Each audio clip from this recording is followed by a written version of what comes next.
আপনার একদিকে ফ্লাইটটা লেট আছে। কি হয়েছে বলুন, আপনার সমস্যা কি? আমরা ফ্লাইট ইঞ্জিনে নষ্ট। হ্যাঁ, তার আপনার 15 আধা ঘন্টা হয়েছে আমরা ফ্লাইটের মধ্যে বয়ে রাখছে। এখন তারা আমাদের আপনারা কি ডিসিশন নিয়েছেন? আমরা ফ্লাইটে নেমে দেবো। আপনাদের বক্তব্য কি সবাই? হ্যাঁ, নামতে চাই। আপনি প্লেনে যাবেন না? ওকে ওকে, বলুন সবাই বলুন। আরে বললাম তো সবাই এছাড়া দেখো একটু, এছাড়া দেখো একটু। দেখুন ইঞ্জিনে প্রবলেম হয়েছে, যাবো না। এই ফ্লাইট ঠিক করলে আমি যেতাম না।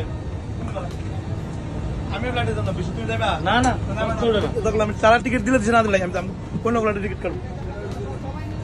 তারা দিত না মানে না তখন তারা ফ্লাইট, আমি অন্য ফ্লাইটে টিকিট কাটবো। চলেন না লামেন দিলে আমি দাম আপনাদের সমস্যা কি? লাইট খারাপ।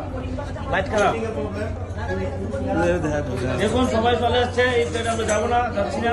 না এই প্লেনে আমরা যাবো না, অনেকক্ষণ ধরে বসে আছি ওখানেও, মানে অনেক সময় ধরে তারা চেষ্টা করছে, ওটা ঠিক হচ্ছে না। এরপরে আমাদের বলছে যে যাবার বাড়িয়ে যেতে, কিন্তু আমরা সবাই বেরিয়ে যেতে চাচ্ছি, কিন্তু ওনারা বলছে আপনারা যে যাবার বেরিয়ে যান, বাকিরা থেকে যাবে। আরে ওটা কি হলো? এবং কখন আমাদের ফ্লাইটটা দেবে ওটাও ওরা বলতে রাজি না। আমাদের বলছে বেরিয়ে যান, রাতেও হতে পারে, কালও হতে পারে, এটা কোনো আনসার্টেন ব্যাপার। আমাদেরকে ফাঁসিয়ে দিল রাস্তার মধ্যে। ধন্যবাদ। ঠিক আছে ঠিক আছে।